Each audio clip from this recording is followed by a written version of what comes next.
This, of course, to me is a very interesting and relevant subject when addressing issues of social reform, especially to uplift the less fortunate and underprivileged members of our society. Secondly, do citizens who have made it have a duty towards the have-nots and the depressed and the oppressed, or the suppressed sectors of society based on race, creed, caste, religion, social status, etc. These are all the dividers that come in our human endeavor when we deal with others and so on. Somehow these erected barriers then prevent the free flow of communication, and also in a sense stultify the empowerment of people who should be empowered, if you take a very humanitarian approach. Thirdly, who and what are the agents of change? Politicians, teachers, social activists, media, print and electronic, and also movies. They are all agents. They can be agents of change. Whole country interruption. Sorry. Yeah, okay. Yeah. They are all agents in some way of change or even holding back change. Yeah. Fourthly, are movies produced purely to entertain or promote a reform agenda? Or do both? They can do both also, yeah, to advance human rights and social justice, or perhaps even regress them. This is the other dimension of all these instruments of communication. Fifthly, is there a moral and social responsibility on the part of institutions, that is government, judiciary, legislature, to consciously dismantle repressive institutions and practices with a view to empowering society as a whole? So these are some issues that I have in mind, which I believe will be handled, will be discussed, will be approached by our speakers. And to address these issues, of course, we have two very, very eminent speakers. The main speaker, Datuk Dr. Denison, who is currently an honorary professor of public advocacy in the National University of Malaysia in the Institute of Ethnic Studies. His CV is very rich, so I wouldn't go too much into detail. Sociologist by academic training, has been involved in various dimensions of government, has been a policy advisor, has been a think tank with the Malaysian Indian Congress, the Yayasan Studying Social. So he wears many hats, and he has been, as far as I know, been very actively involved in promoting consciousness of those who need to be empowered and those who have the means to empower those who are disempowered.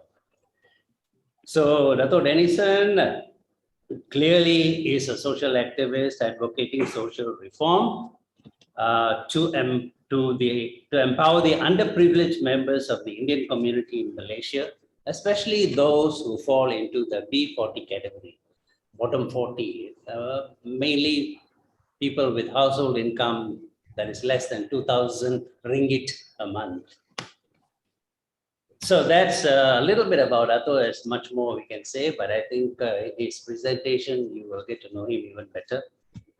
Then Professor Sumathi, whom I had the privilege of meeting, I think last year or year before COVID, I think, at the Binary Institute. She herself is a social activist, academic as well, trained as a social anthropologist, worked with the University of Madras, advised the state government of Tamil Nadu in many ways, including international organizations, UNDP, UNICEF, FAO, HCR, and so on.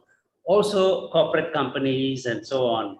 So her involvement also has been pretty intense and active, all with the same goal, I think, the goal is to improve society and to see in what way we in our own positions, our own status in life can do something to empower those who require the empowerment so that all of us are together empowered.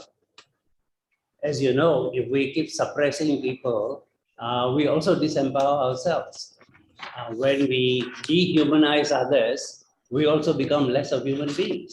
That is the natural law that we have. So when we empower others and share what we have with others, then there is a general upliftment and there will be a greater respect, not only for us, but for the entire community.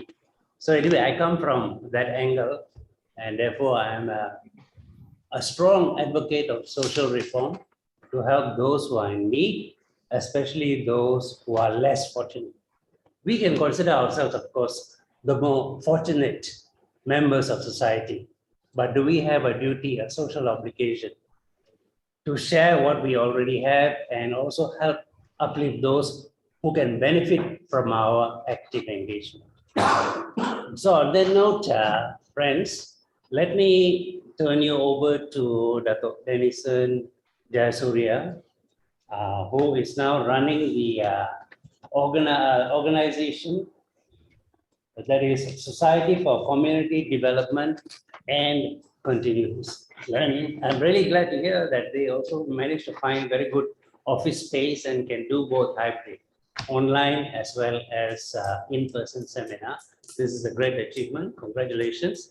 And so I'll turn you over to Dr. Denison to talk more about Tamil movies and social reform. Thank you. Thank you. Thank you very much, Prof. Nathan, and thank you, friends, for taking a Sunday afternoon together. I'm sure you would have made a cup of coffee or tea, as many of us have, to have this conversation together. Now, the topic of the talk that I would highlight, and somebody asked me, why are you reviewing Tamil movies, not other movies? Tamil movies and social justice for the disadvantaged, sociological perspective. We did this when the movie Kabali came on, and quite a number of us spoke about it and drew lessons for the development agenda, and likewise here as well. Before we move into my slides and presentation, I thought to give you a kick of the movie is to play the trailer, which is in Tamil, but it has subtitles in English to capture the very theme of what we are looking at. But we would look at briefly 2 or 3 other movies, but Shanti Dairiam said she has others, and if you have other movies that you have watched that have a similar theme, then please state it, because it will enrich this movie review and the theme of social reform. I'll ask Panir to play the 2 videos first. Yeah.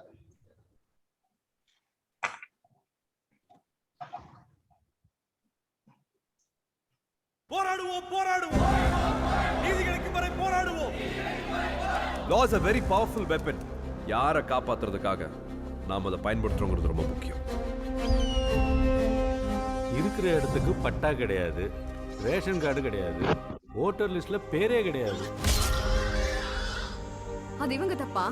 சுதந்திரம் கடிச்சு 50 வருஷம் ஆக போகுது, ஆனா இவங்க கையில ஒரு address proof கூட இல்ல. ஒரு ஆள் மேல ஒரு கேஸ் தான் போடணும்னு சட்டம் இருக்கான்னா தலைக்கு 2 கேஸை போட்டு விடுங்க.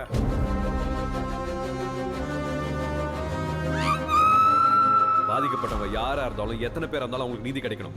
அதை உறுதி செய்யறது இந்த நீதிமன்றத்தோட தார்மீக கடமை. ராசா கண்ணு மொசக்குட்டி இருட்டப்ப இந்த 3 பேரும் ஹாபிச்சுவல் அஃபண்டர்ஸ்.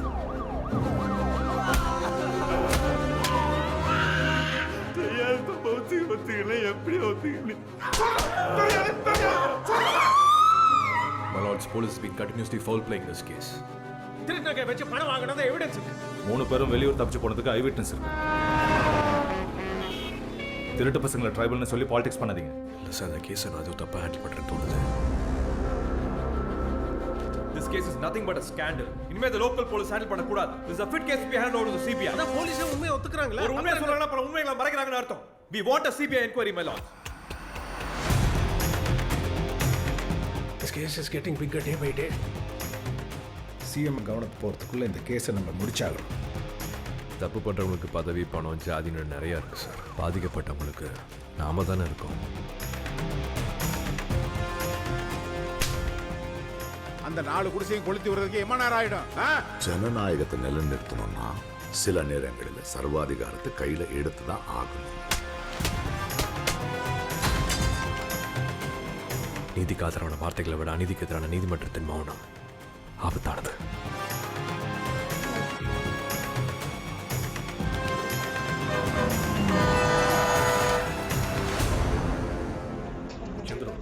அதனால என்னத்தை சாதிச்சிட்டு போறீங்க? ஒரு இன்னசென்ட் ட்ரைபல் விமனுக்கு ஜஸ்டிஸ் கிடைக்கணும்னு போராடுறேன். கோர்ட்டில் நீதி கிடைக்கலன்னா ரோட்டில் இறங்கி போராடுவேன். போராடுறதுக்கு லா எனக்கு ஒரு வெப்பன். That's all.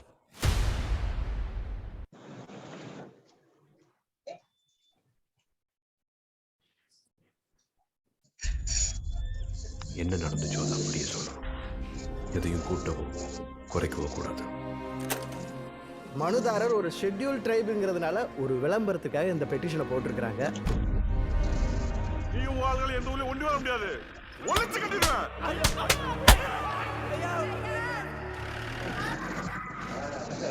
என்ன கேக்குதாது தனது ஆசத்து நடேரும். எந்த ஆதாரமும் இல்லாமல் நம்ம கேஸை போடுறது வெறும் 3 போலீஸ் எதிர்த்து இல்லை. இந்த அரசியல்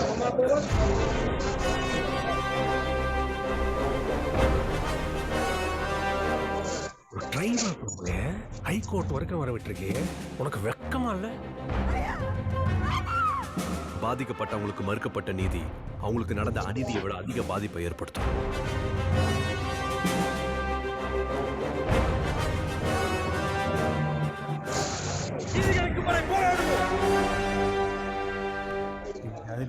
நிறைய பேர் திருட்டு கேஸ்ல கன்வெர்ட் ஆகுறது ரொம்ப சகஜம்.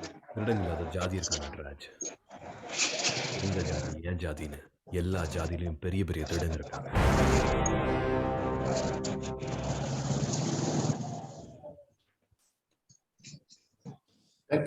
Thank you, Panir.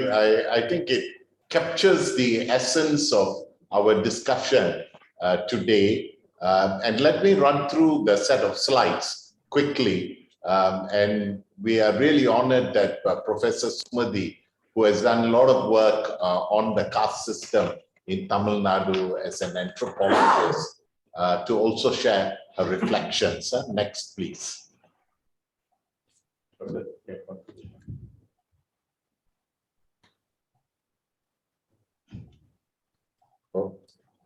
Okay. I will briefly highlight 4 movies, 5 personalities, and some lessons for Malaysia. I think Prof. Nathan raised the question, are movies just for entertainment? And very often those of us who watch the long Hindi, Bollywood or Hollywood movies see the full life story of life, romance, conflict, death, dance, marriage, villains, heroes, and so forth. But do movies have ideological views and positions? Do the writers have some presuppositions in what they do? Is a kind of question that we ask. Next. Okay. Now, it's interesting in Tamil Nadu, the movies have taken on justice and social reform. They're highlighting injustice of the caste system, the ugly side of the class divide.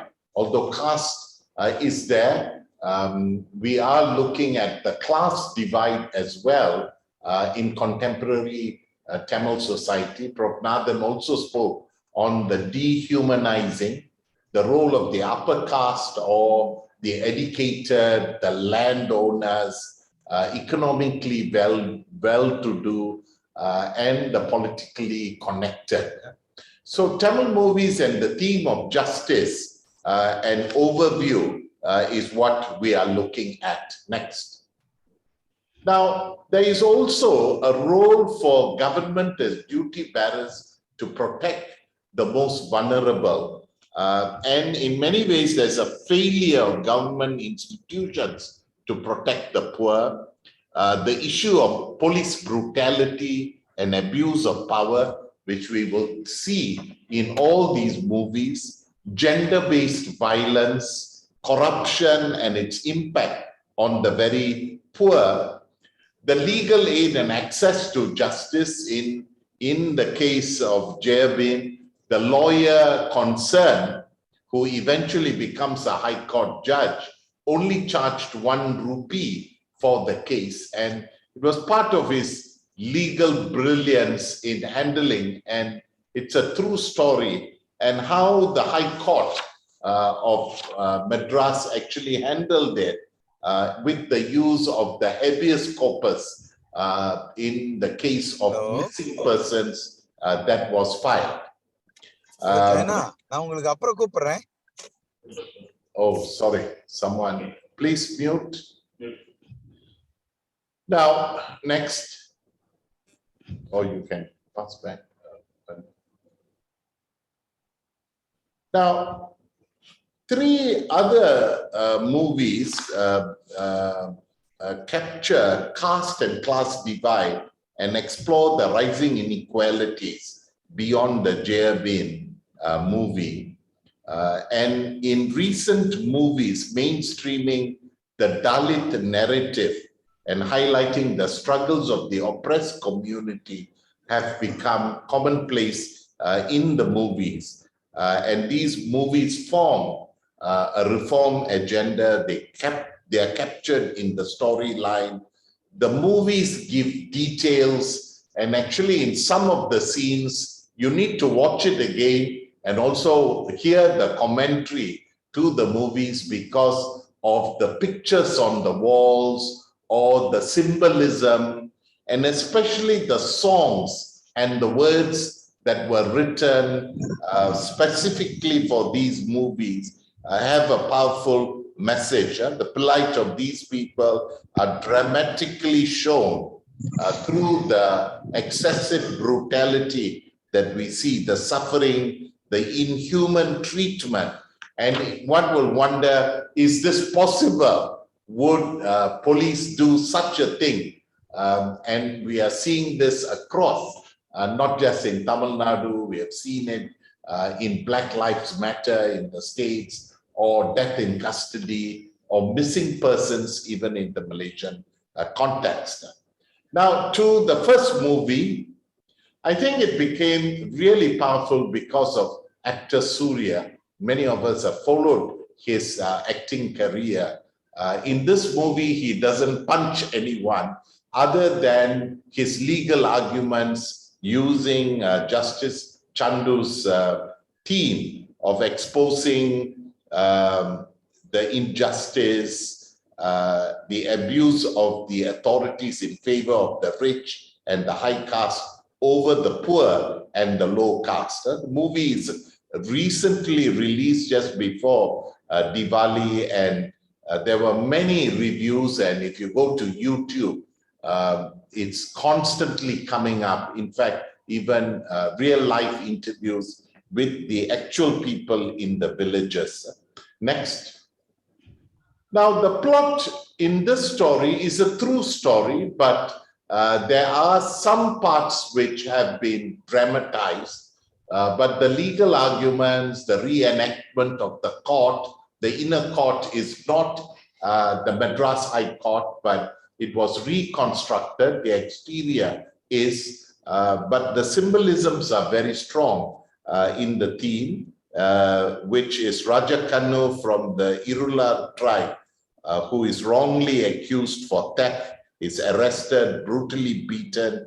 He is actually murdered by the police, and it's his wife, Sengani, who comes before Advocate Chandu, requesting for his help because nobody else wants to take up the case. And this is the story that goes.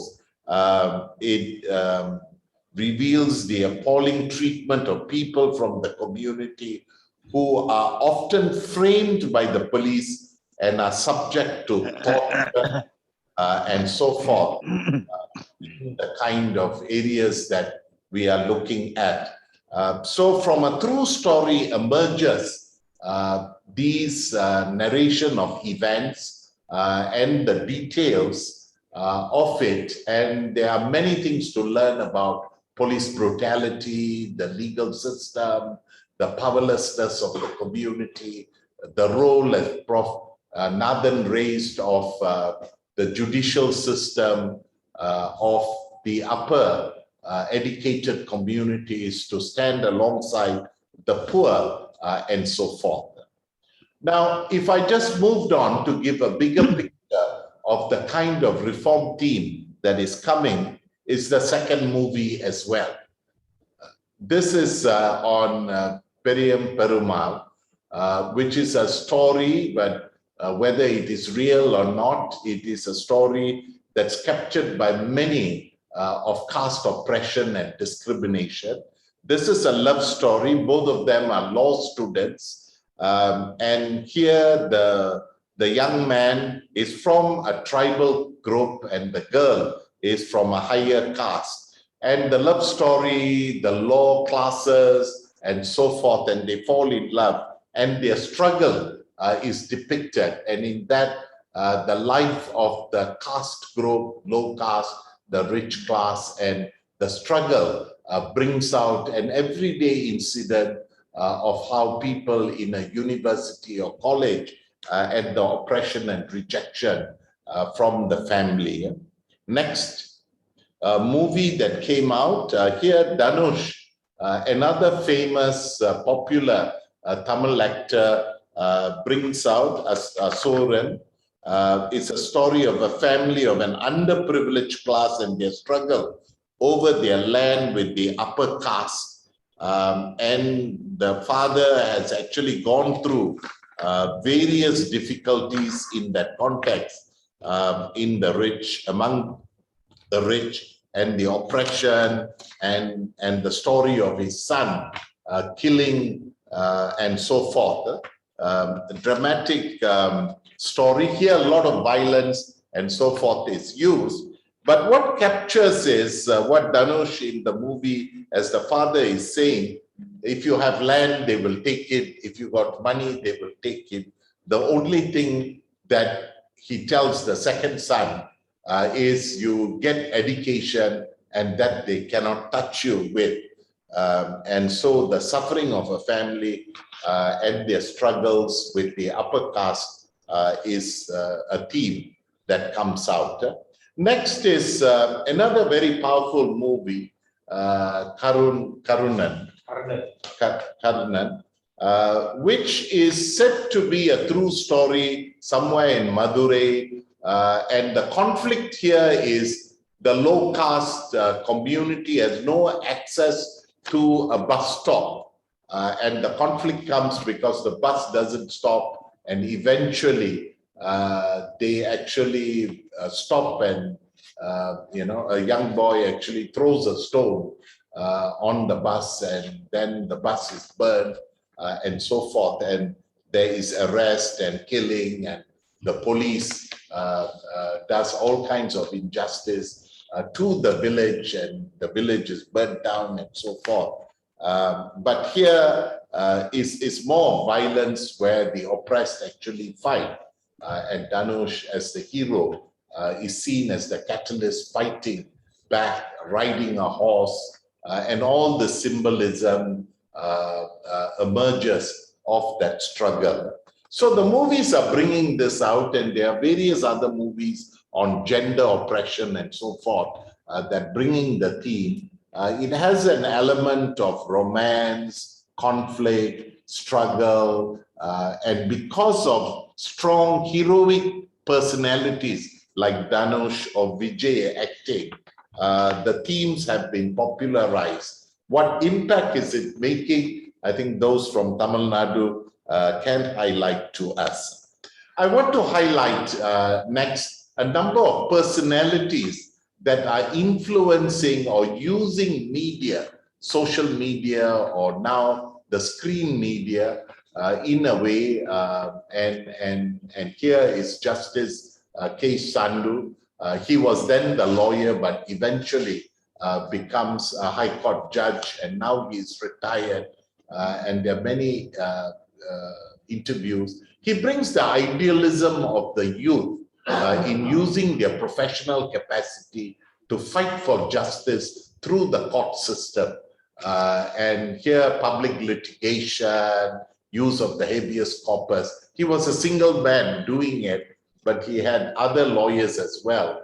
And there's a recognition of the public confidence in the judicial system that enables such possibilities, and the High Court judge and others involved in the story, but in the other stories as well. Next. Chandu's book, Listen to My Case, is a record of various issues, whether it was on gender and so forth, the narration of stories of courageous women in the Tamil Nadu courts and so forth.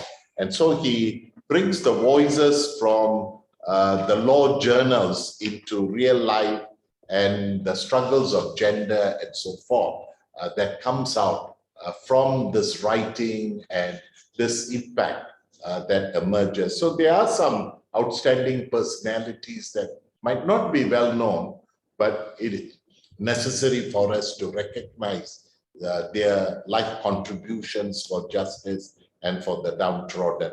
Next.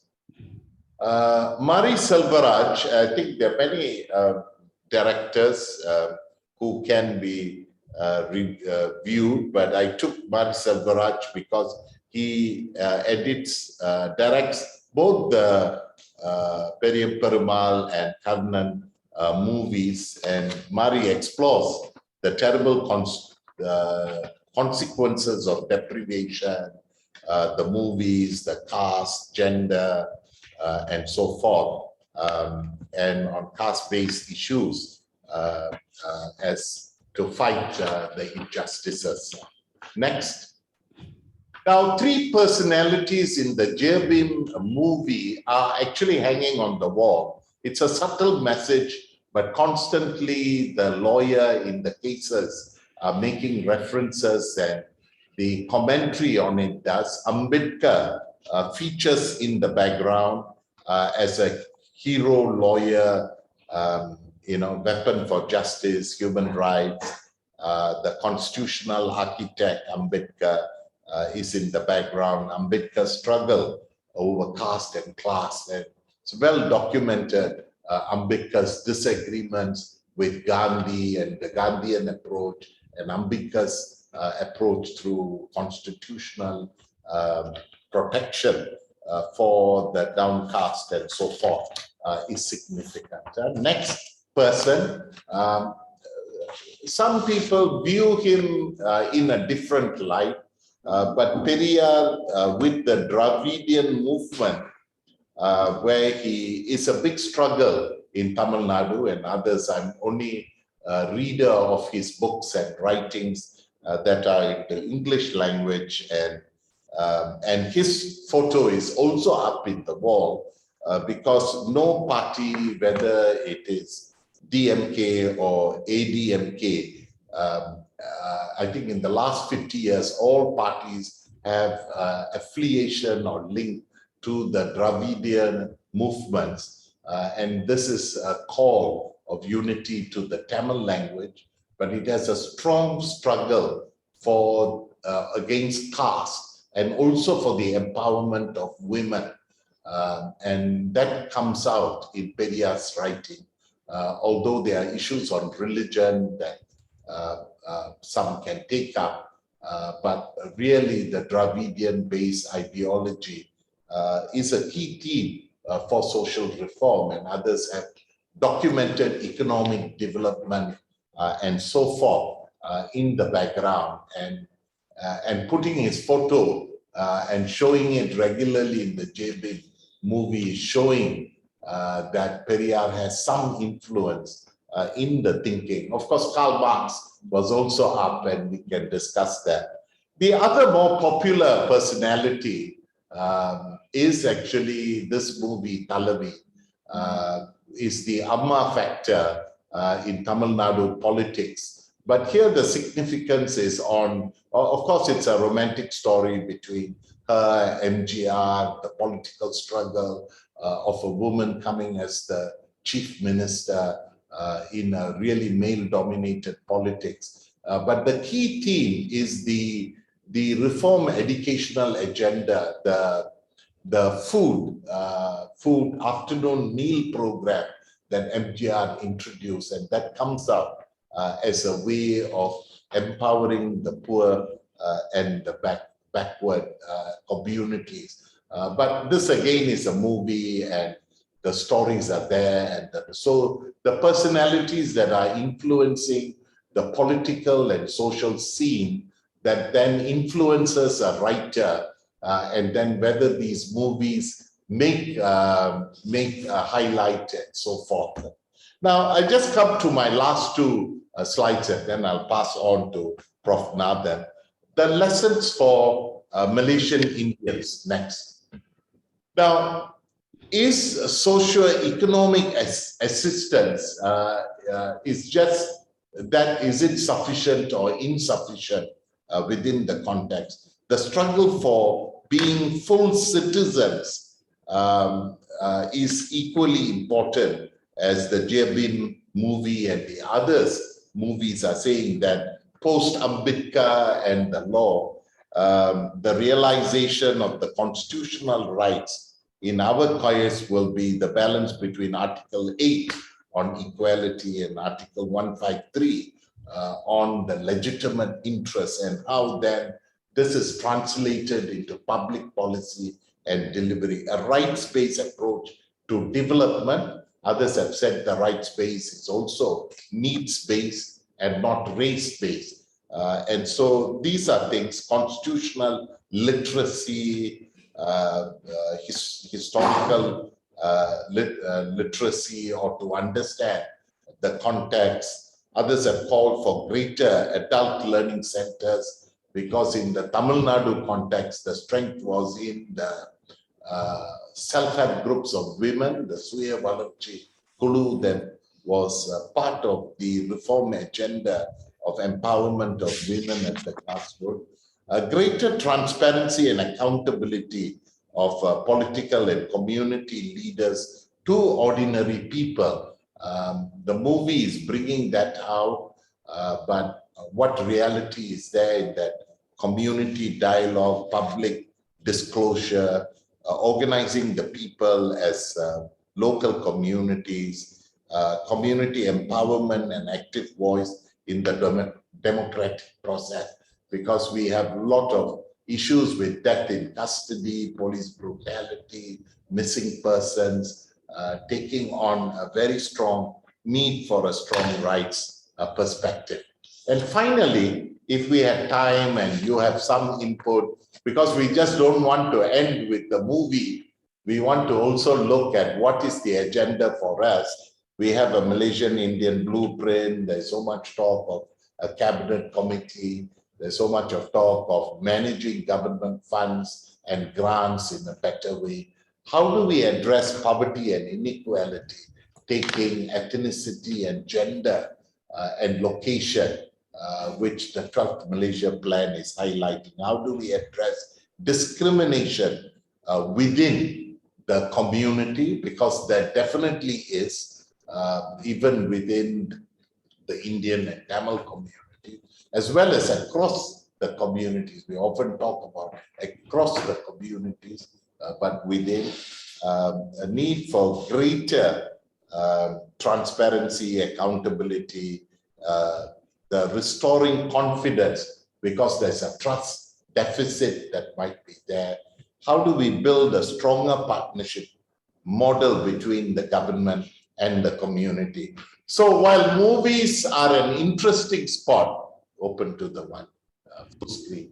While movies are an interesting theme, I tend to be regularly watching and trying to understand Tamil movies. But movies need to move from, the escapism back to reality, and the reality of poverty, inequality is real.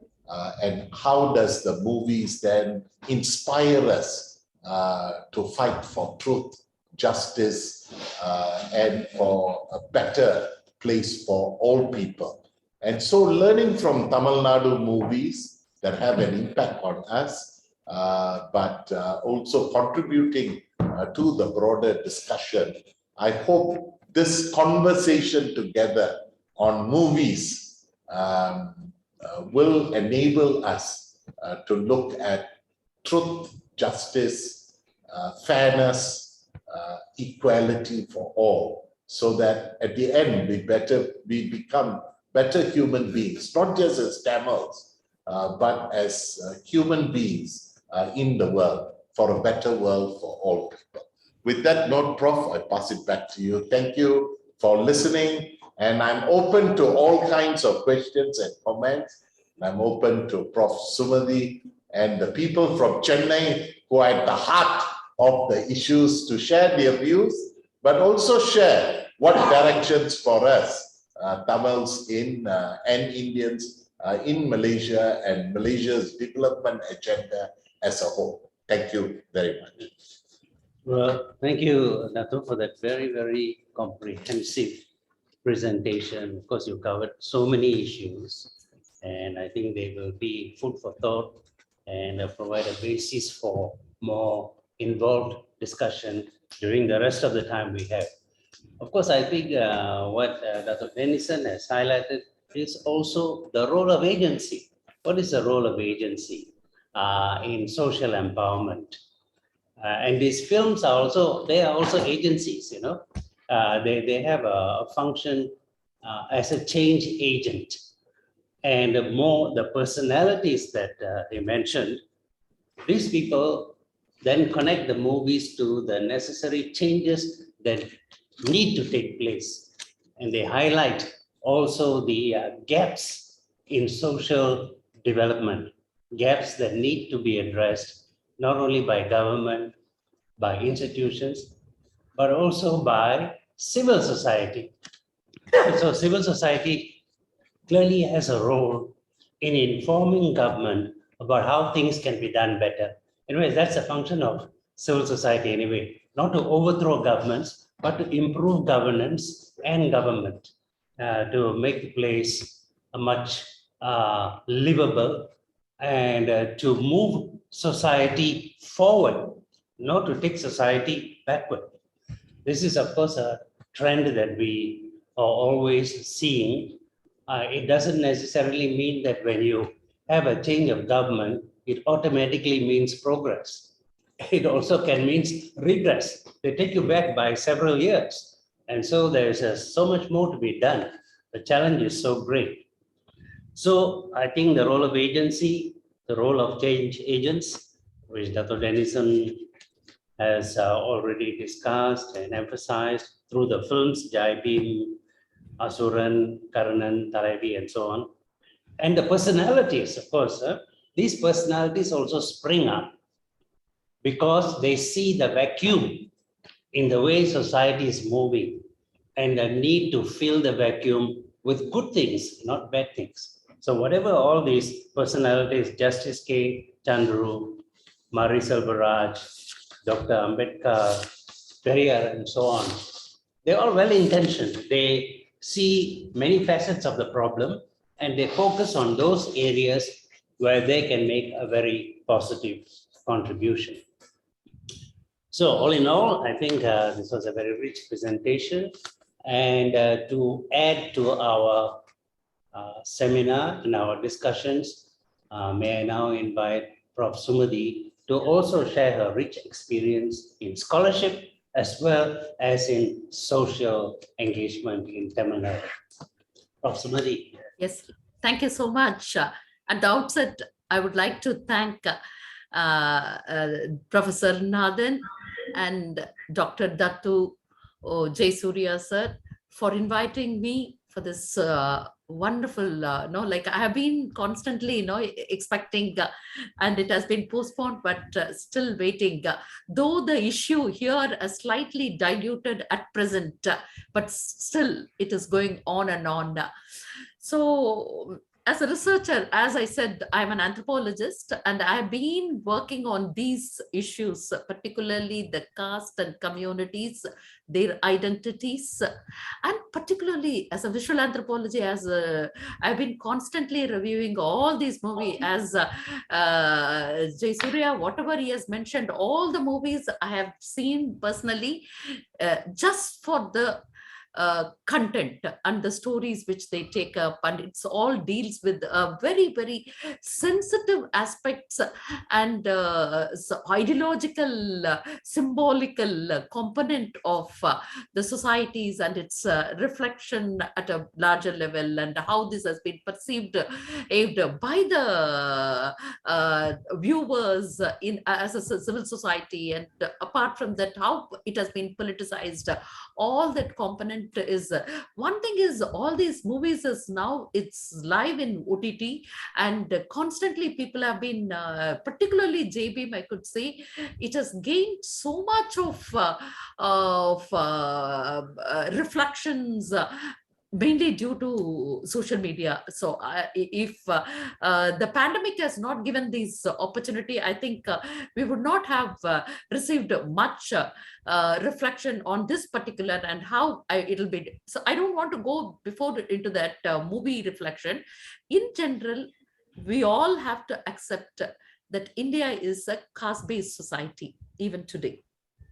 The statistics as very clearly shows, and the empirical studies and the field-based studies, and having been working in this field for past 25 years, I can very, very authoritatively, I can say it is a caste-based society, and the stratifications are well established.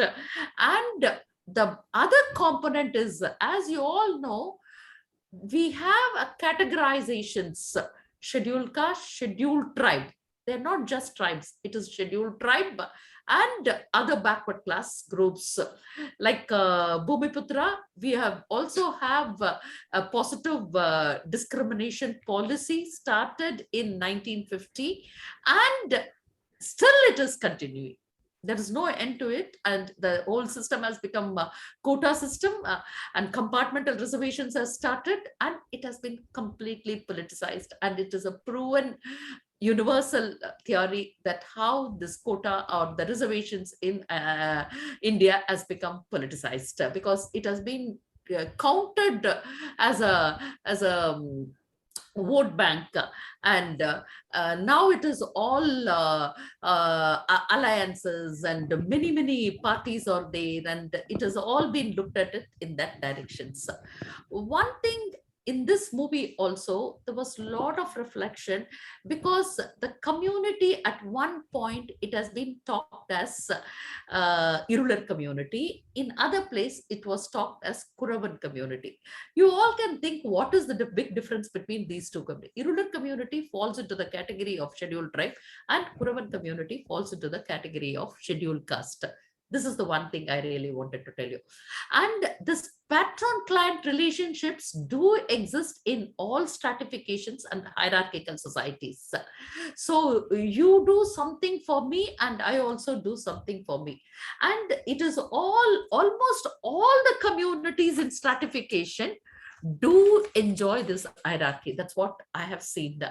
We have also have a component called dominant communities. The dominant communities are more numerically more in number, and you can categorize them as other backward classes, not Dalits, that you could say. So there is a conflicting and ideologically in everyday life. That's what in ideologically differences, disparities, discriminations, subjugations goes on and on in everyday life. As Karnan and Asuran has very clearly say how this land how this women has always been portrayed as a property, and it has not been. Honor killing, very clearly, if you could see, only the higher caste or relatively upper caste group girl is not supposed to get married to a lower caste group. That is what is prevented and honor killing, because this is what anthropologists call anuloma and pratiloma, and very beautifully it has been explained why this is still has been practiced and ultimately reflected in honor killing. That Pariyerum Perumal, very beautifully, the girl belongs to a relatively an upper class or upper caste group, and this boy belongs to lower caste, and hence it was strictly prohibited by the parents of because she was not supposed to take she cannot give lead to that family and become pregnant and have the womb of that lower caste group men, and hence the whole family and the girl becomes ultimately worthless. That is what they perceive. So 98%, I have been constantly studying these statistics, 98% of our marriages fall within caste groups. Even if you could, this is the reality of today. And son preference is more among the educated. So you cannot really say this is because the values attached, especially in JB, the whole issue is based on that Agni Chatti. Nothing beyond that. That is how the so much of protest from 1 year, today they are called themselves as Kshatriya Kulavanyas. Historically, we still say there is no Kshatriyas, and but still, these people start, the whole component of Sanskritization still has been followed.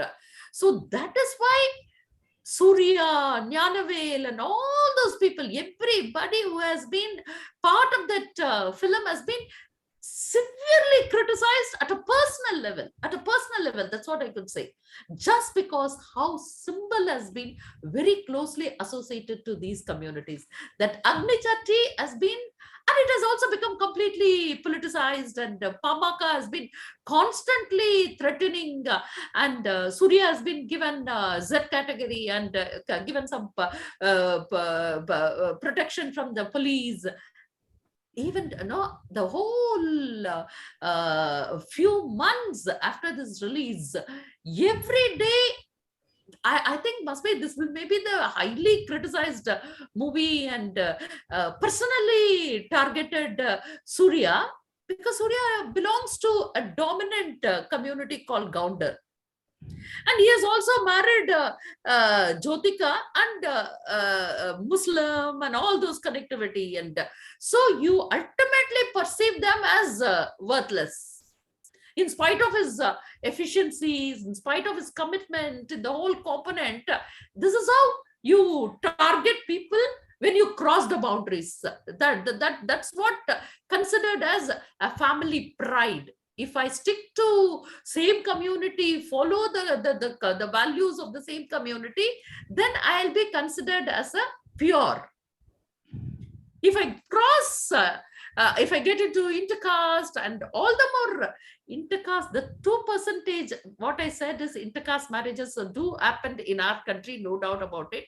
But the 2% also, I could say that marriages are happening within the same ritual standing community. I could say the best example is my own category. I could say I belong to an Yadava community, falls into the category of backward class, and my husband belongs to Udayar community, that also falls into the same category of BC group. Really, things are not happening between BC and SC category, scheduled caste and backward class. So the hierarchies are very clear. Every community who are in that hierarchy start enjoying their pride of being superior and try to subjugate the person who is at the bottom. So the tail end person is always a Dalit, and unnoticed person is always a tribal community. I have been working with these communities, and particularly this particular belt where they have shown in the movie is a real irregular belt, and such an innocent people. And these things, what I say is the ethnographies which has been written by 5 decades and written by Western and authors has to be rewritten, and the derogative comments in ensuring these hierarchies and stratifications has to be reinterpreted, and restudies has to be taken, and doing such things and the values and wrong interpretation, the postmodernism perspective, which I always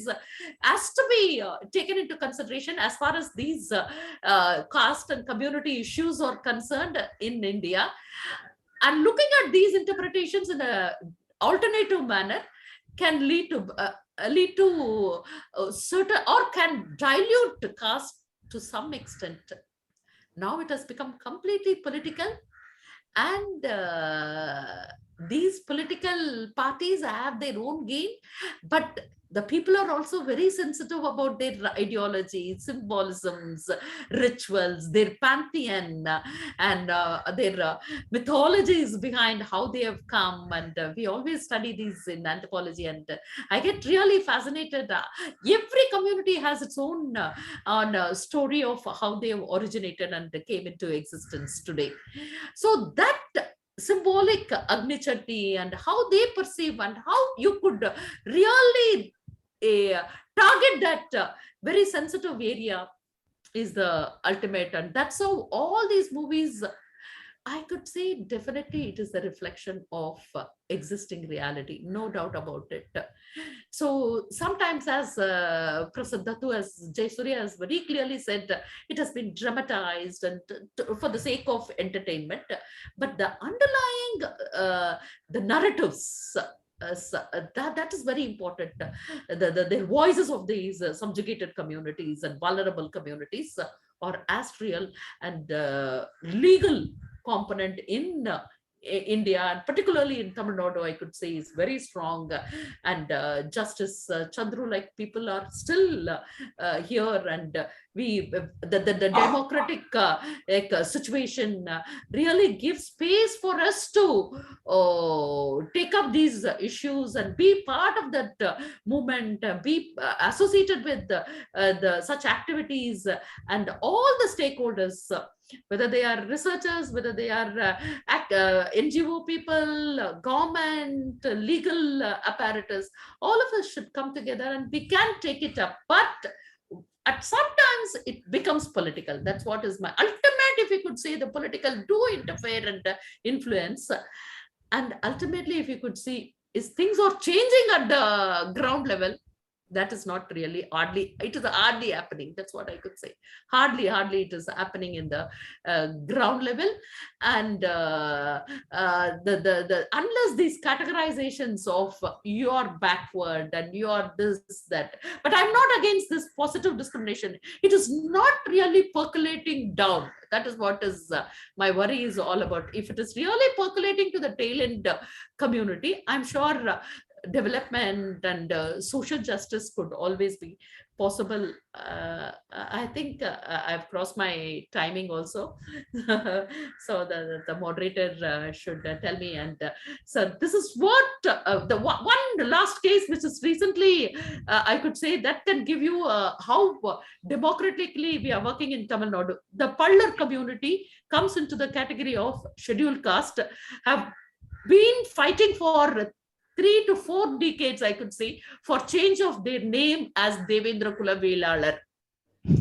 I was part of that. Government has asked me to write that ethnography, and I've taken all the historical, archaeological, and the empirical evidences, and started justifying that they could be, because they felt that the word Pallar or the nomenclature or the categorization which they have been in SC category has been derogatively placed on them, and they really wanted to get relief of it. This is the first case in India, I could say, the community was boldly took a stand and said that they don't want any more reservation, and they wanted to really come out of the humiliation which they have been undergoing for 5 decades for wrongly interpreting them as a scheduled caste and wrongly associating them in a downtrodden and not intelligent and suppressive,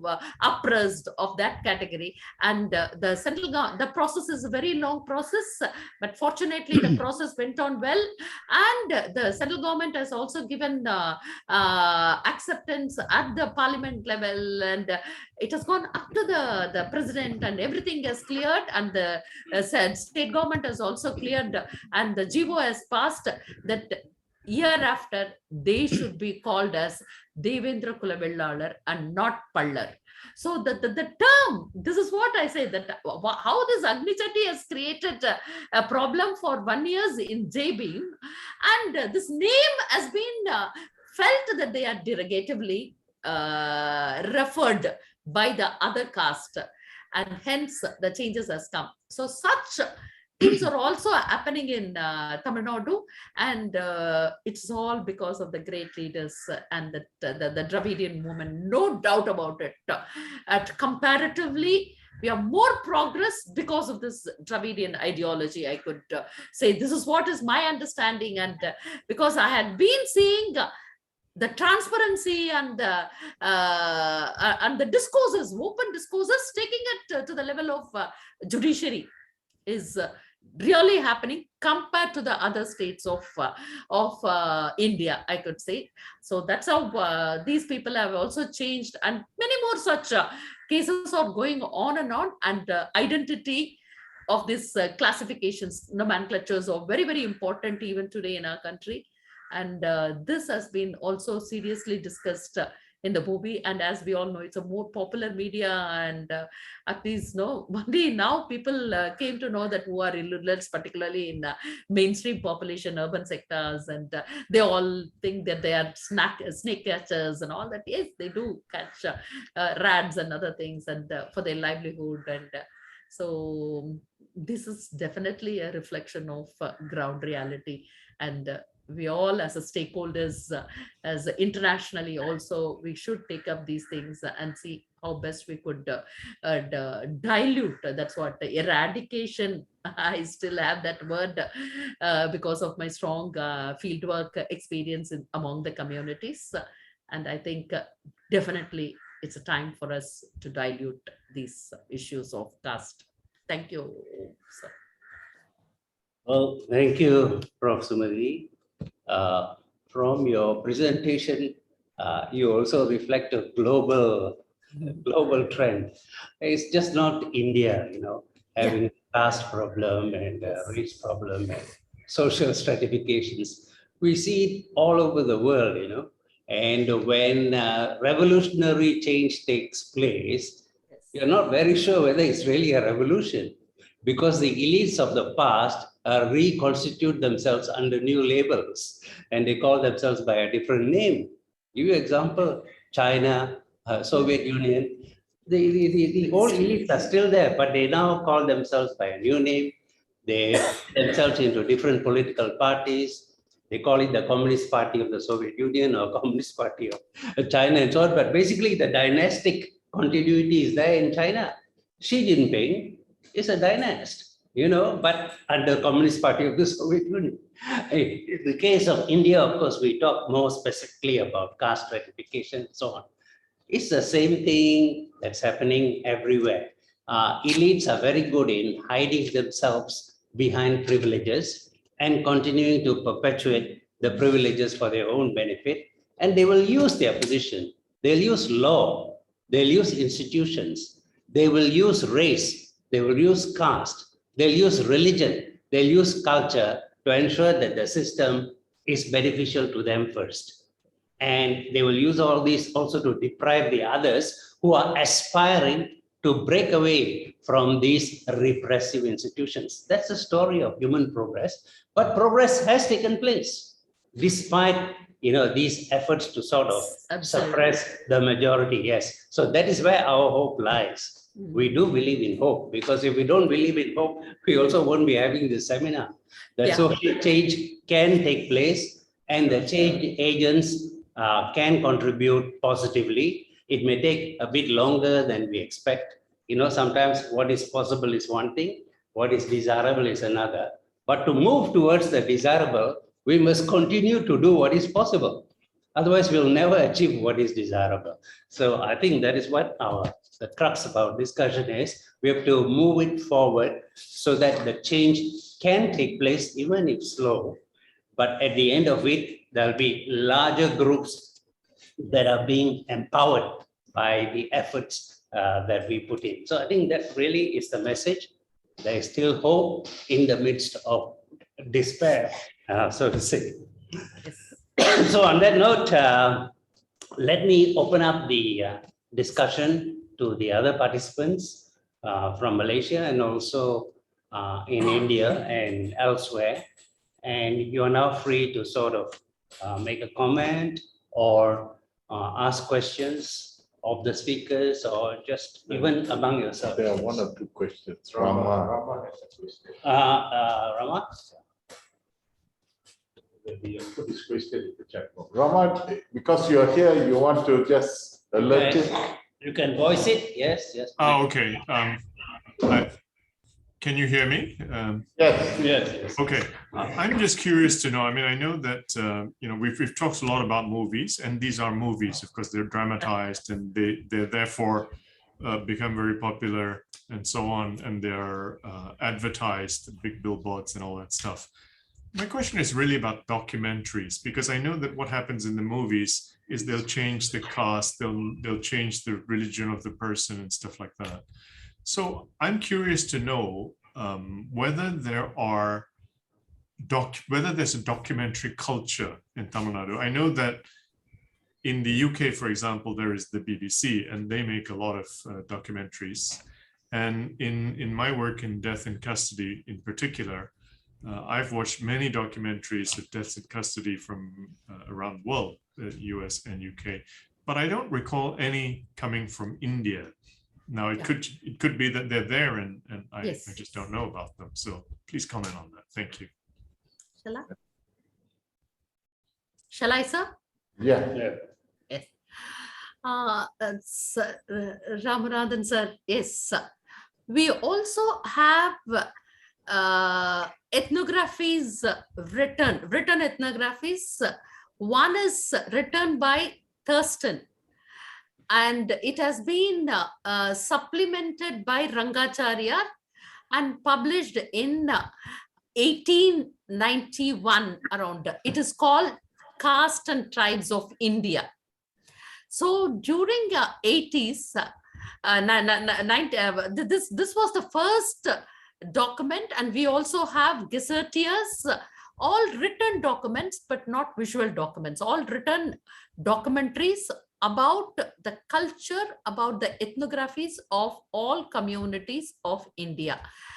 So the Anthropological Survey of India is a central body, central government body, and during 1996 they have taken a big project and documented. Professor K.S. Singh as the editor of this book, titled People of India volume, and every state has been given opportunity. And similarly, Tamil Nadu Department of Anthropology, University of Madras, all my teachers were part of this project, and the ethnographies were documented.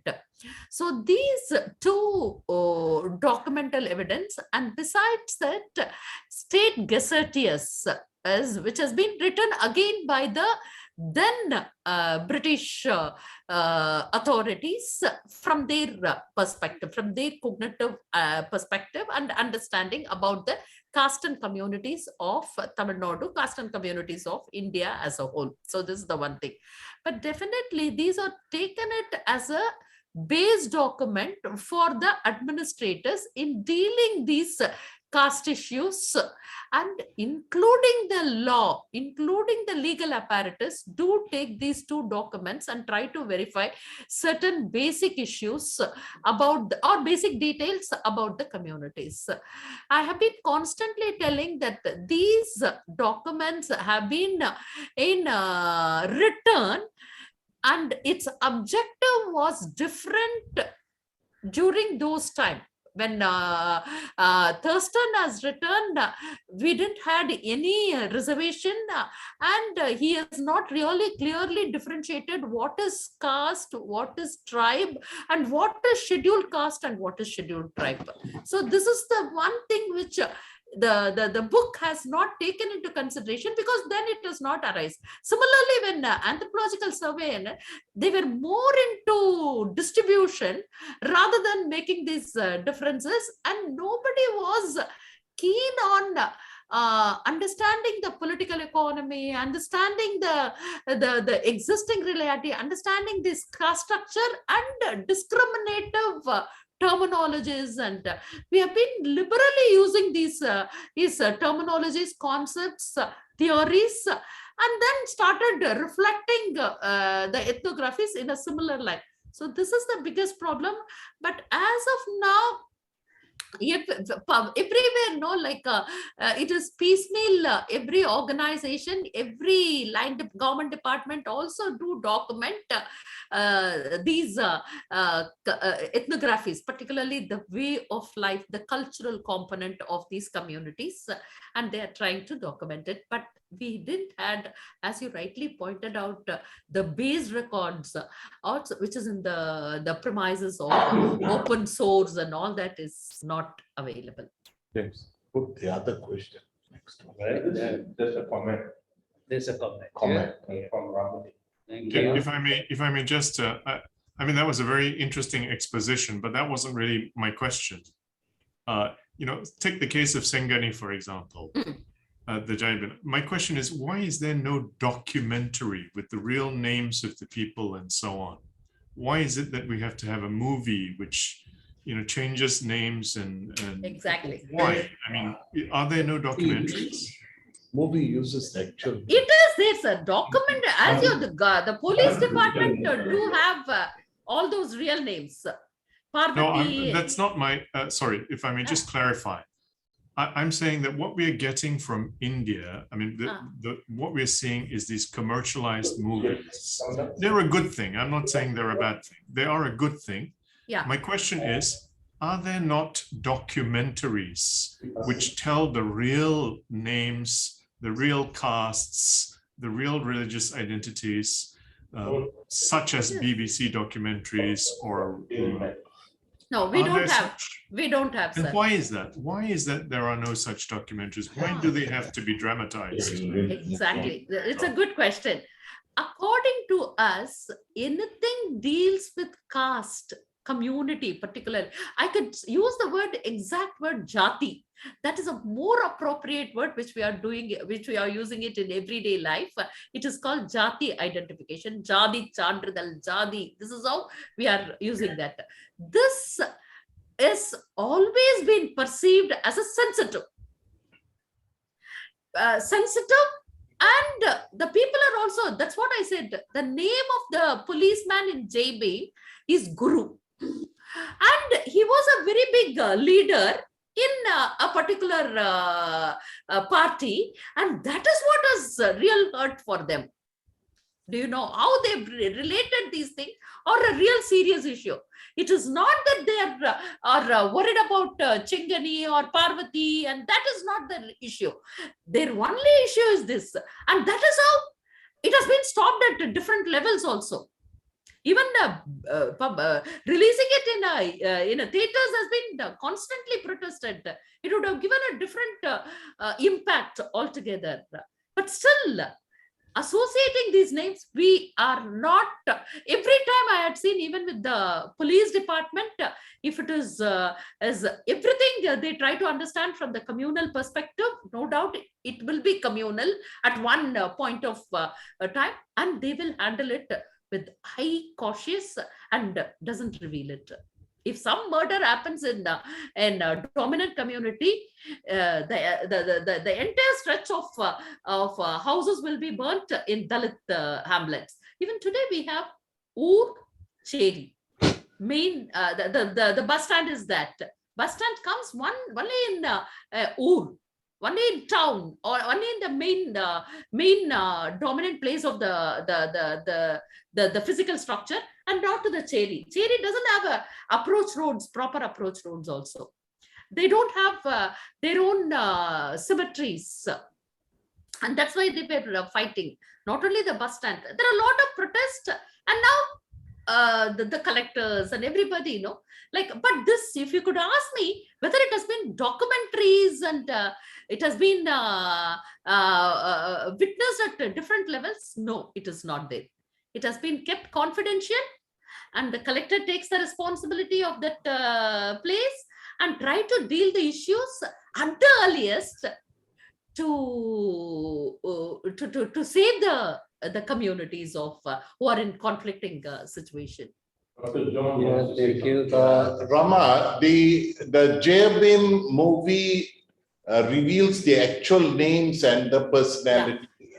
So the movie actually, what is more interesting is the documentaries that came out after the movie, even highlighting Periyar or Ambedkar or Karl Marx and Justice Chandru background. It's a concrete case.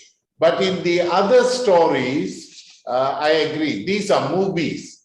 So the draws, not necessarily, but on caste and related Dalit issues, there are other civil society and human rights groups that have done documentation. If you Google Dalit and the movements, you have some of that.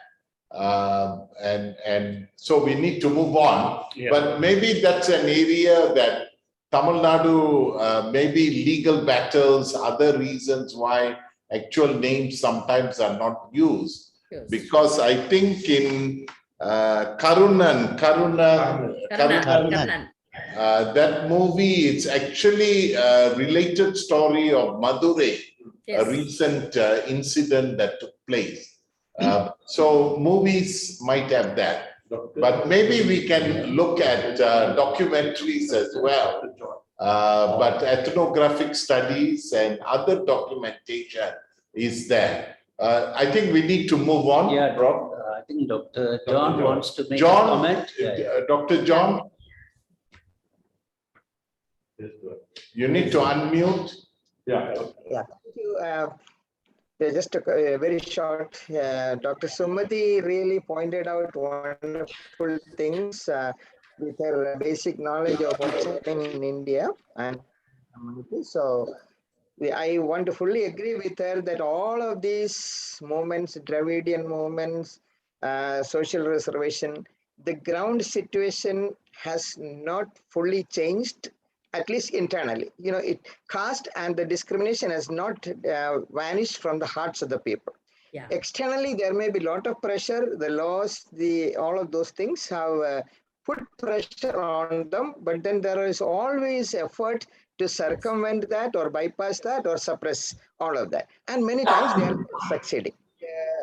The basic factor I personally feel is why these things are failing totally is that the very close relationship of caste and the so-called whatever social stratifications are there with regard to the Indian politics, because politics is very closely related to caste, and now that has actually increased in such a higher level even today.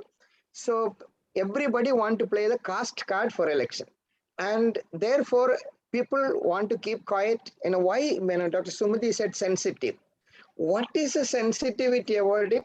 If you talk about it, you are out, or you can't win the election. If you don't win the election, you don't have power. So once you don't have power, you can't do anything. So it's a close interrelation between caste and politics in India, which may not be very true with other places. There may be some similar elements like black and white and the Mexican and all in US and other places. But I think it's much more intrinsic, deep-rooted in India. So that is one thing. So how do you really, bifurcate or separate caste from the Indian political system? If anybody can make a study on those things, and then that will be much more useful in making a real change. That's one thing. Then another comment that Dr. Sumathi made note is about the Dravidian movement and how it was an anti-Brahmin movement practically. It was against, basically Dravidian movement is an anti-Brahmin movement. But the caste, upper caste people are so clever or shrewd. Somebody told me, the Brahmins are so shrewd that after some decades, a Brahmin sits at the head of, as the head of an anti-Brahmin party. I hope you understand what I'm trying to say. Okay, the Brahmin shrewdness is such that they hijack the anti-Brahmin party or movement and sits as a head of that. I'm not naming because even we are all sensitive. Okay, it's all political sensitiveness. I hope all of you understand about whom I am telling. But this is the truth about India. But now also about Professor Ramanathan's question about documentaries. Documentaries are emotive things, documentary movies. You don't find any movies because these are popular things. It's quite different from ethnographies or, other studies like that. So when you have ethnographies, it's mainly used for academic or government purpose, only administrative or academic. It doesn't hardly reach out to the common man. So the people in politics are more afraid of the common man because the common man has the vote. So again, it links back to politics. So therefore, nobody will be willing to irritate any public common man by documentaries being presented to the ordinary man. Therefore, they may change the names, they may not even have it. Everything will be there in other forms, not in movies. And if you are aware that in the recent few years, at least last 4 or 5 years, the protests against movies which have any kind of communal references in India has increased so much in the last 5, 6 years, or maybe 7 years. So every time there is a reference, anything against an upper caste or anything of that moment, or even about a lower caste, it's violence and everything around. Theaters are burned around. So who will want to make a documentary? So this is the way it's happening. I think I should stop there. Yeah. Thank you. Yeah, thank you. Yeah, good point, Dr. John. General So, there are other questions. Yes. Any other? You can participate. Can I make a comment? Yeah, yes, Prof. Tansri.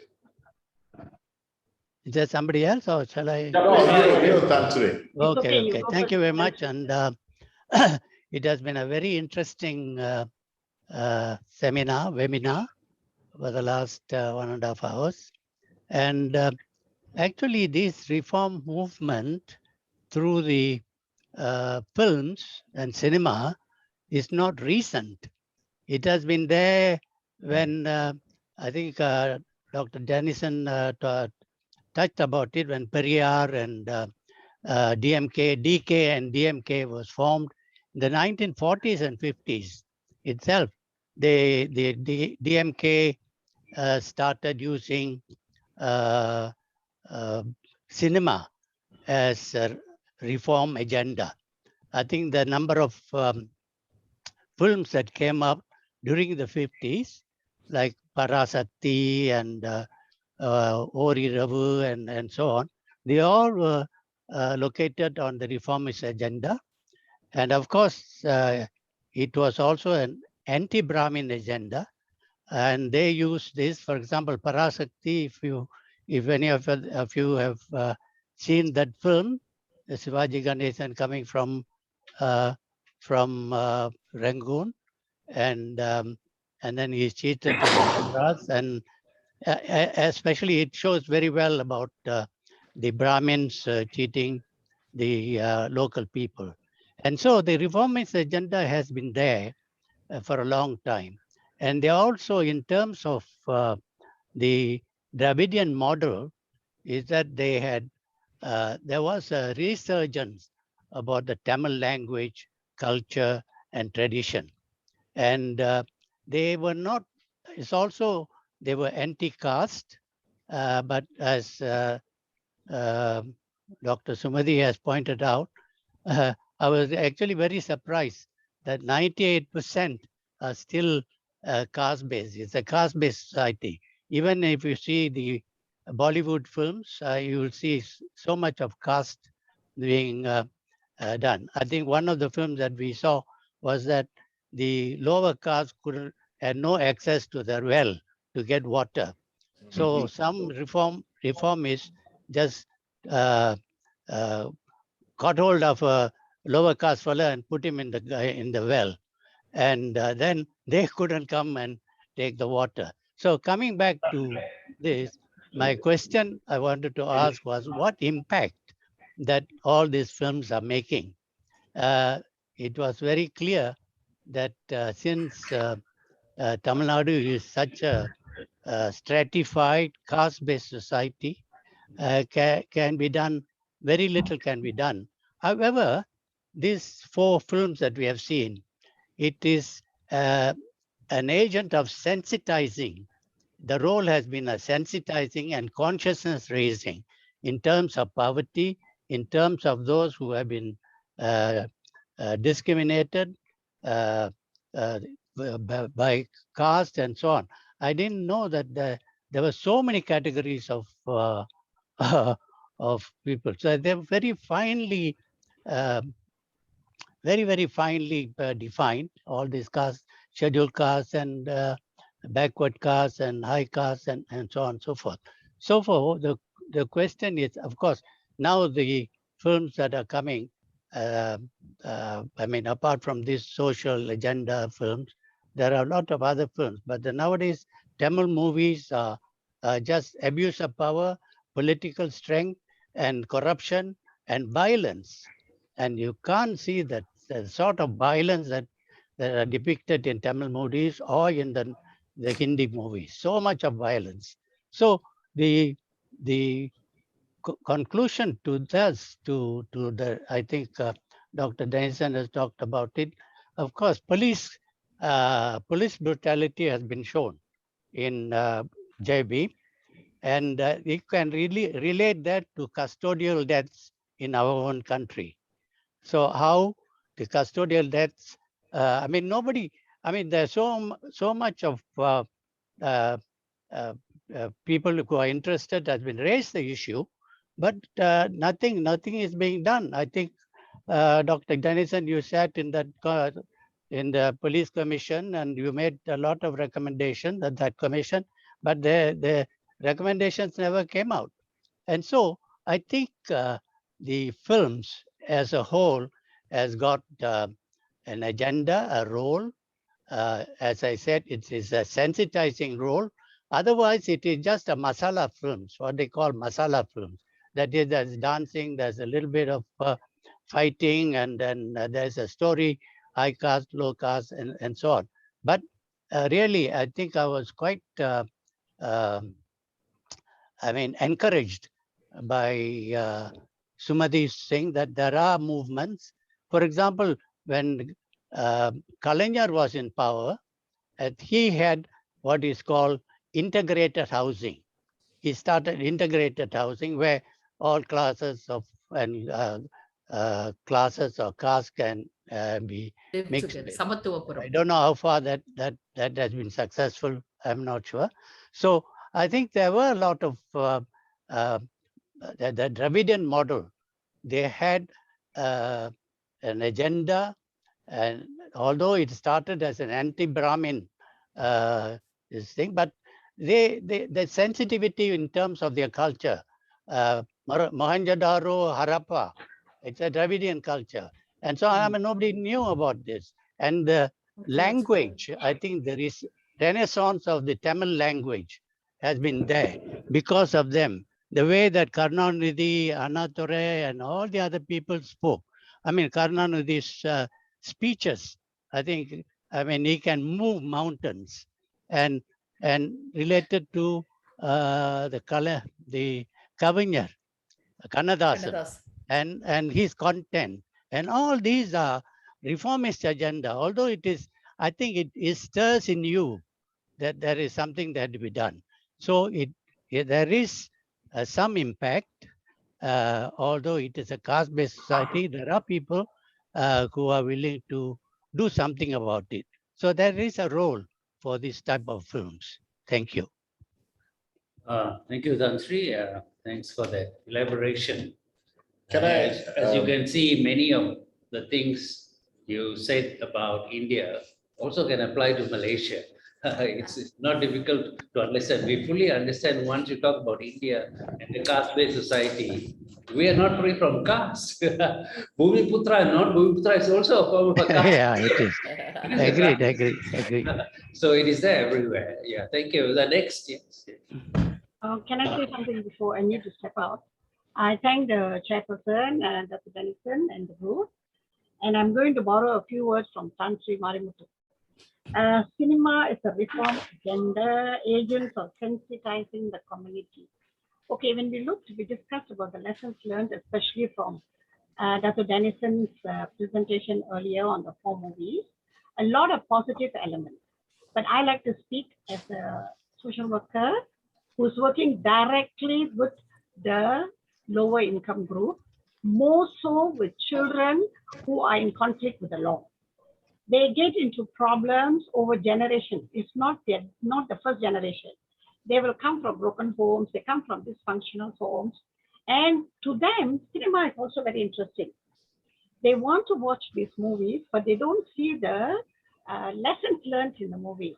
They all identify themselves with the discriminated group in the movie.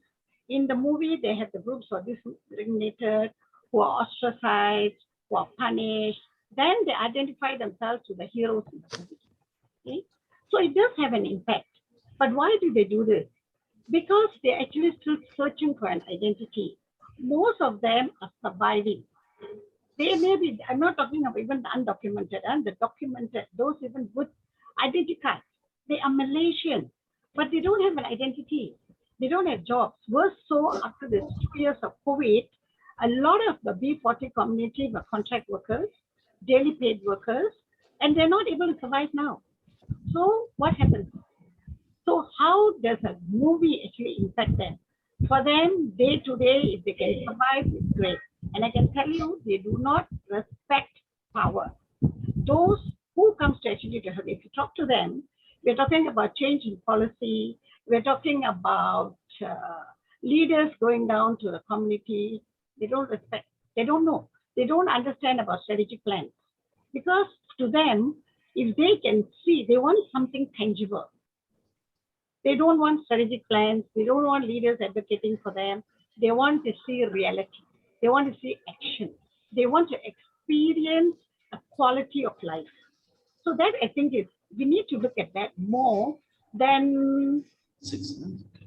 What can we do? I mean, I don't know. We need plans, I agree. So a certain group here, we will need to plan, to strategize, to come out with action plans so that the bottom can benefit. But at the same time, you need to be cognizant of what they're going through day by day. Movies as an outlet for them. Movies, serials. See, they come back from a hard day's work. What can they do? They cannot afford to go out and entertain themselves. So movies, serials, wow, they just take over. For a little while, they're in fantasy land. Okay? It's escapism. So you cannot deny that. I think that's important. So we need to look again of empowering the community, making sure they recognize themselves, they have a sense of belonging, and they have self-esteem. They should be proud to be an Indian, proud that they can actually look after their own families, instead of trying and trying and trying. I mean, I could go on, but it's really very sad. Because when I work with these children now, and I work with their parents, even the parents don't know what to do. Because they come from a 3rd generation, 4th generation of the same struggle, you know. They don't just They're not the first line generation who's struggling. And many of them 3 generations ago, frankly, were more comfortable in the plantation sector, where they had a house, they had water, they had electricity, they had a front yard, they had a backyard, they had vegetables, they had fruit trees, they had a Tamil school down the road, maybe in the next division, but there was still a Tamil school. Okay, there was a clinic, there was a visiting doctor, and not this is just at least some positive elements. Today, they are in B40 flats where they don't have physical infrastructure, they don't have proper health care, they don't have education, they don't have any Tamil schools near them. So a lot of it is struggle. So maybe we need to look at movies, what impact, okay, negative. A lot of it is negative, even though they enjoy watching. If you ask them, what about the religious components in the movies? It doesn't strike them. What about respect you see in the movies? That doesn't strike them. Nallata irukke, ana what is more interesting is the discrimination. Enna pola anganum kashtapataan. Avala paathiya the padathula engala pola thaan irukku. So they identify with that. Identification. Yeah, it is strongly identified with that. And again, why do children drop out? Accessibility, affordability. So we need to look at those. I feel that there are so many things for us to look at the bottom and to see how we can actually bring back the self-confidence in them. I have worked in the plantation sector 30 years ago, and I feel people there were so complacent, but their index of happiness was much higher than in the B40. They were so comfortable. They always tell me, "Ennama, ella irukku, enna venum." Today, onnume illa. You see, so that is the contrast. I'm not saying go back to the plantation, but we need to look at how we can actually bring in this enabling environment back again to our group of Indians who are struggling daily. So I want to share that because I need to step out. My husband is waiting to go out. So I need to go. James knows where I come from, and if you need to talk to me later, fine. Bye, everybody. Bye. Thank you. Thank you. Bye. Bye. Thank you for sharing, Amy. I think Dr. Kalaimani would like to share. Yeah, go ahead. Thank you. Thank you, Mr. James. Thank you to Chairman and also Datuk, Denison and Doctor for all the speakers. It's a great session. I would like to share a little here. Maybe I'm one of these a person here who's totally not from the social background, from the technical background. Yes, I've been watching my only movie sessions is always Tamil movies. That's where I really felt I'm a Tamil and I'm in this country, to really get into a feel being a Tamil. That is one of the opportunity, like what Madam Amy has said, not only for the B40 community, but also people like me. When I want to really hear some nice Tamil words, I'll on Karnan, not the new Karnan, the old Karnan movie. Yeah, all those movies which has got a very good speech and dialogues, which is really brings up. But I agree very much with what Madam Amy said. I grew up in an environment where surrounded by 9 estates. My grandparents were from estates. My father and mother both grew up in estate. And what she said just now is the reality of what we use. People were very happy. The Indians had better living, living in sense, not monetary, but life, values and so on, which we felt that when we moved them out from estates, we did not provide them the right surviving, what we call it, chances, that's happened in the 80s and the 90s in Malaysia. But coming back to the caste and the movies about caste, I personally feel, okay, caste, like what doctor said just now, it's not easy to remove Jadi from the Tamils or from India. Being an Indian, being a Tamil, and being born in Malaysia, my mother is also born in Malaysia, but in my own life, nobody came for my wedding because I married someone not same Jadi with me. Can you imagine? I have 300 relatives in the city that I got married. No one came for my wedding. So it is something, it's not easy, and it's not, it's a reality that we have to accept. Okay, let's look at it differently. Why not we make movies which highlights the, you see, our jadi is actually very much related to our talent, which we call today skill, and which we call as TVET today. Yeah. So why not we make movies to highlight the skill they have and make them feel I am commercially needed today.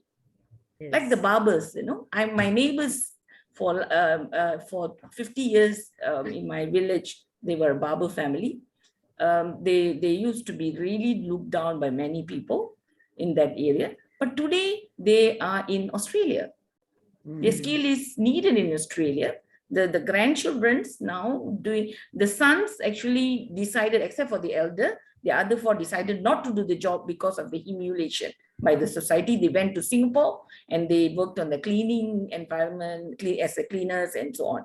But the third generation now, they went back, they picked up the skill, they really saw the need, and today they are in Australia. And they are doing great, and they are wanted, they've been looked upon, and they were praised for their talent. You see, why not we make movies which highlight the talent and that you know, those skill that's needed today, which is dying everywhere, and make these people feel that I'm wanted. You know, so I think it's time for us, rather than fighting something that we cannot change, into a commercially needed, and give them the confidence. There's nothing wrong with jadi. There's nothing wrong. In fact, it's something that you can make use positively your talent, whoever you are. You know, you think today, you know, like Marayeri, right? Can anybody do that? They're using robots, they're cracking the egg. You know, why not these people? We give them an advantage and let them do the robots, be part of the robot industry. So this is something that I want to say. I know it's time is catching up. Let's share a lot on this. Thank you so much for this great platform. Thank you. Yeah, I think you make a good point there. To what extent we can integrate talent with entertainment, mix both, you know? While entertainment is important, otherwise the movies don't sell and there's no money, and the industry will also collapse. So there is the entertainment dimension, the commercial dimension has to be merged also with any other values or skills or, you know, ideas that we have that can bring about social progress. Yeah, that's a challenge, and that should be taken up. Yeah. Talent and entertainment, mixing them together and still making the movie commercially viable. Yeah, something we can definitely consider. Thank you for the suggestion. We are running out of time. We have just about another 5 minutes. Unless there are any other pressing questions or comments from the other participants, I will turn the floor back to Prof. Sumathi for some final remarks, and then Dr. Denison, and then we close. Any, if there are no further, somebody else. I will say something. Valarmati. Yeah. Valarmati. I'm from Tamil Nadu only, but I'm staying in Bangalore. That's why, because the jati, that caste is very sensitive. So Kavinar Bharatiyar sang the song like this: Odi vilayadu papa, ni oindirilla adu papa. Odi vilayadu papa, oru kulandaye vayade papa. He talked in common. He didn't take any casteism there. It reached out to everybody, and it gave the revolution, that reformation among the children. See, they broken the casteism there. Everywhere in the school they used to tell us. The song was there maybe in the Tamil book it would be there in the primary level. So that is the reformation, the real reformation I am thinking, sir. Movies after Jai Bhim comes also, so many opponents. They were facing so many opponents. It's not like it was hit only victory, but some children were there. So I'm thinking that that reformation means it should be like this, like Bharatiyar, how he sang, and the Tirukural. Thiruvalluvar, how they all made it commonly. It was not hurted somebody else, the particular jati. So I wanted to be like them, and I wanted to follow that. So I wanted the reformation in that way. Yes, thank you. Ramani has a question. Ramani. Why today's forum exploited? Sir. Is it? Ramani. Yeah. Thank you. Thank you so much, sir. Thank you, because each and every points raised by the participants from their own experience is very, very relevant. And I'm really happy because Valarmati has also very beautifully said, talking about Valluvar and talking about Bharadiyar, but I had seen people getting into a serious debate about that Bharadiyar is a Brahmin by community, Valluvar belongs to this community, and Valluvar, there is a Valluvan is a community name, falls into the category of SC. It is such a small community who have been struggling for their identity, because these communities traditional occupation is palm reading. So they will only see astrology for the Dalit community and not for the others. See, these terminologies and this nomenclature, these names has also been perceived in everyday life. J-Beam's, very unfortunately, J-Beam's content and J-Beam's ideology, the very basic premises of the film has not been much debated and not reached. Rather, as Maributhu sir, it is completely politicized. Even the other person has also, it has been politicized, and it was all the time the PMK and has been constantly showing their anger, so much of violence, and the entire Guru's family members were constantly coming out, and all these things were, and completely this ideology, the content which the film was trying to talk about the scheduled tribe and their innocence and the police atrocity has been completely diluted, and so this is what is happening. So as Kalivani said, it is we have a lot of positive things. Anthropologists strongly believe in cultural values, that every community has been evolved and all culture traits are scientific and it has a relevance in everyday life. Such component has to be highlighted, and everybody should feel, yes, Jati should be taken in a positive sense. Yes, I belong. I have this knowledge system. These indigenous knowledge systems are mine, and my grandparents has given this. To that extent, if we could take and feel the pride of it. I told you, this Pallar community has kept their agricultural knowledge system and felt it is their, they are the people who are good at water harvesting, and they know which thing to open, and the entire Tanjavur belt and that side, they are the dominant, and the agriculture has been completely dominated by this community once upon a time, till the government has taken these departments. Until then, it was purely done by the communities, and the role performance of these agricultural activities has been well taken care. But such things has not been documented, as Ramanathan has said. It has not been portrayed in any form, neither documentary nor in writings. Such positive things has to be portrayed, and I'm sure as the visual anthropologist, I know how strong these cinema media is, and we can definitely, the Dravidian party strongly believes in that also, but still without politicizing. If you could really taken up a good values, positive values, and I think we can achieve social justice and create a level playing ground for every community to play their. Thank you, sir. Yeah, Thank you. Prof. Now for final remarks by Dr. Denison. Thank you very much. I think we have had almost 2 hours of intensive discussion.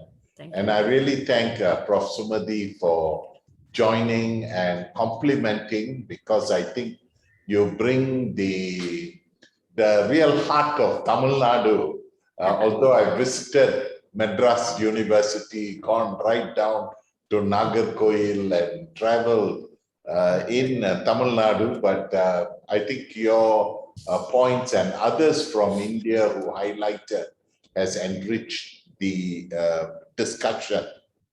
Now, I have five brief points. One is watching movies can be relaxation, but don't ever have the idea that it is just entertainment. Yeah. Every writer, every director has an ideology or a theme that they are pushing. Whether it is Hollywood or Bollywood or Hollywood or other movies, a bigger player in the region are Korean movies. Yeah. And the soft diplomatic power that Korean movies are playing in Asia is unbelievable in that context. But I agree, movies bring positive points. There can be negative points. And I'm very interested in what Tan Sri Marimuthu said about the 40s and the 50s with the Dravidian movements and Parasakti and others. I think it gives me a better overview of the movies, Tamil movies, to look back. Just now, Shanti Dairiam quoted two other movies on gender that is important. So movies are quite significant in that sense as entertainment, but there is a message. Whether it makes an impact or not, definitely the violence and other things we have been concerned. The objective, I'm responding to Amy Bala, the objective today was not to look at movies in general and its impact, but we were just specifically looking at a few movies that had a particular theme, and they came within a same period of time, whether it is Periyam Perumal 2018, Asodan in 2019, Karunan in 2021, Jayabim. So, and it was high profile. If you have Surya and Dhanush acting with their whole fan base, it comes quite significant in that context. Secondly, I think from what Prof. Sumathi and others have said, the reality of caste and class divide is something we have to live with. And so we are fighting against a system that is so institutionalized within society, even if there are laws and related to class as well, and with identity. I think this has come out from the analysis. But I think what we are calling for is that in identity, you could be identified with a particular social grouping, which could be religious, ethnic, or caste or consciousness. But that identity should not be discriminatory and oppressive to other communities. I think this is the challenge with the human rights language for equality, because the constitutions, whether it is India or Malaysia, Malaysia carries on from the Indian constitution, the call for equality, irrespective of ethnicity, gender, where you are from or your location, and so forth. The non-discriminatory dimension. And the movies are highlighting the discriminatory element, whether in the love story. I didn't know on girls from high caste not allowed to marry men of low caste, and the Periyam Perumal brings that story out very clearly. But the reality, we are living with the reality of caste in a post-Periyar society, in a post-MGR, Anna, Karnanidhi, Jayalalitha, society. That reality is there, and we have to see its implications here. Second. Third is definitely the place of law. There's very little discussion, maybe no lawyers in our group, but Indians form a very high percentage of the law, and they have fought many court cases on death in custody and so forth in our legal system. The place of law and the relevance, and I think Justice Chandu, and in that movie, the details, actually that movie I was told went into great detail on the court submission, even the arrangement of the court. We take it for granted. Other Tamil movies don't bring that out, and Chandu explains that. But really it's coming, relevance to us is death in custody, police brutality. It's not just a phenomena in Tamil Nadu. I quoted the American example where you have had riots as a result of death in custody, or videotaped of death taking place, of police brutality, of white against black, and the rise of the Black Lives Matter in the States. So here, high levels of death in custody, and all the recommendations, Prof. Mari raised that. Of course, there were amendments here, which came from the Royal Police Commission, and I was a member of that commission with regards to remand. But in terms of the inquiry system and the other investigation procedures, the custody officer, all these recommendations have not taken place, and Suhakam has investigated many of these as well, but there is no political will or pressure to make the governments of the day respond to that. But police brutality and the violence in the case is real, and the experiences of what took place is documented and highlighted. So the place of law and legal and legal aid, these sort of support to powerless, voiceless communities, women, in the case of Sengani, is definite. The case was filed for her, and they won that case. So fifth and finally, for us in Malaysia, it's not just about improving education and health. It's really empowering the people to have their rights equalized in a way, in a society where sections of our society, I think Amy highlighted the Pillai, Dr. Kalai highlighted the experience of plantation workers then, now living in urban flats at the bottom.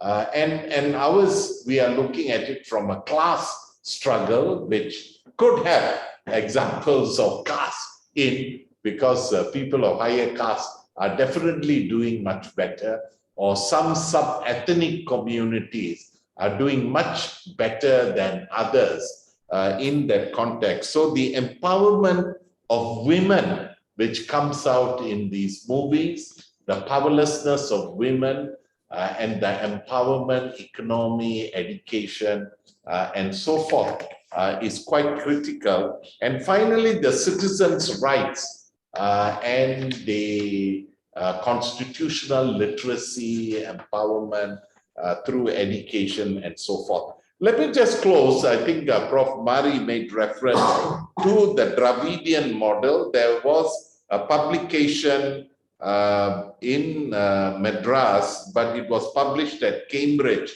last year, the Dravidian model interpreting political economy of Tamil Nadu, Kalai Arasan and Vijay Bhaskaran's book that compared and looked at the Tamil Nadu model, and they were saying it's built on high levels of investment in education, primary school, preschool, reference to the feeding program that MGR highlighted. And the other is the women's empowerment, which went parallel in comparison to other states. And the book, of course, focuses on the Dravidian model, on high investment for human development, and the state policy of reservations. We heard some negative aspects, and the low caste mobilization and addressing caste-based inequalities. Maybe we can get a group to look at that book and see the lessons from Tamil Nadu as a state that has economically, educationally, socially moved up. They are comparing the Tamil Nadu development with that of Gujarat model, as well as the Punjab model of development. But they are saying the investment is at education at the heart and women's empowerment. I hope our work in Malaysia will empower women at the grassroots, which Amy and others highlighted, youth, which James and others are looking at, and hope we see another good Tamil movie that will come along. If my friends in Tamil Nadu can highlight, of course, we are all watching it in YouTube or going to the theater or seeing it, and you know, and of course, other movies are also quite nice. It rekindles Viswasam, I think, was one good movie, which is about family and community and just general story. And it's nice to relax and watch Tamil dance or a movie, or what's that? Chennai Express is very popular because whenever I go to any school program, the lungi dance is the best dance that the children are performing here. So that's movie, but reality is reform. And I hope this discussion has spurred our interest to the reform agenda and what needs to be done in Malaysia for the upliftment of the communities, not just Indians, but poor communities, indigenous communities, native communities of Sabah and Sarawak. And James and I we were just in Parit Butta recently with fishermen from the Malay community and paddy farmers from the Malay community, and their struggles with the establishment, and they feel they are being discriminated, their opportunities. So it's cutting across ethnicity and groups as well.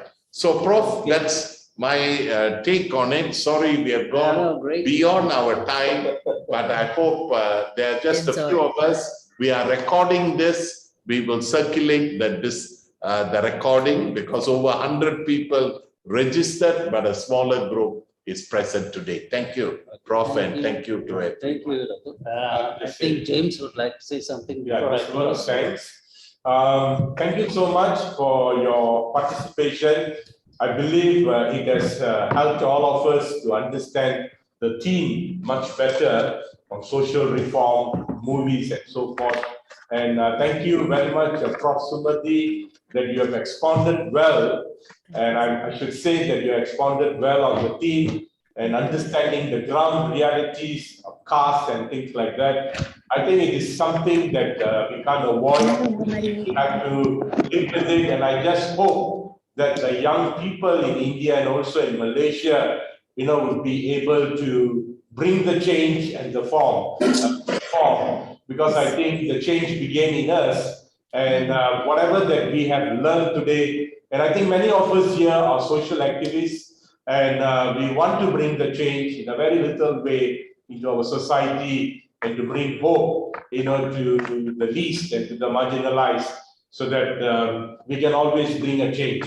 And I want to also thank Prof. Denison for initiating this, coming out with this brilliant idea, to have this discussion, and the Society for Community Development and Continuous Learning We are very much glad to organize this, and we will be more happy to host more webinars, because there was a request, to organize a webinar on Tamil movies and influence on Indian society, and we see how best actually we can do this, because ours is more on continuous learning, and we want to bring a change in a little way that we can. And also thanks for this place. You can see we have a beautiful office here.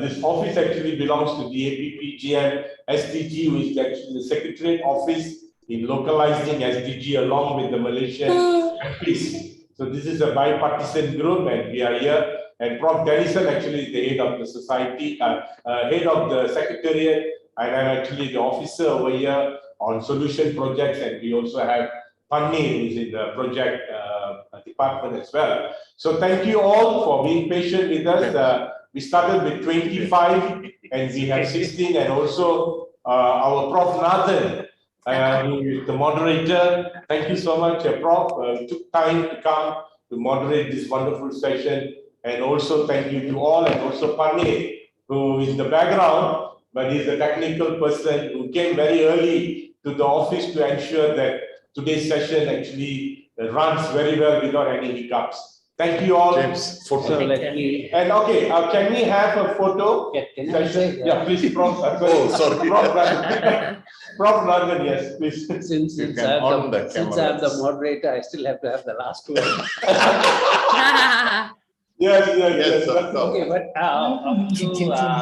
my friends here have already done all the things, and so I don't need to repeat. But I really enjoyed this webinar, and I would like to specifically thank the speakers, the two speakers, Prof. Denison and also Prof. Sumathi. I think it has been a very rich discussion, and of course, all the sharing that you all have done through your comments and questions further consolidated what we need to do, the roadmap for the future. Yeah. Yes, the issue of Tamil empowerment, whether here or in India, is a work in progress. And we have to continue, never give up, and continue to see where we can make our contributions, where we can inject our thoughts and strategies, so that we can overall contribute to the empowerment of the Indian community here as well as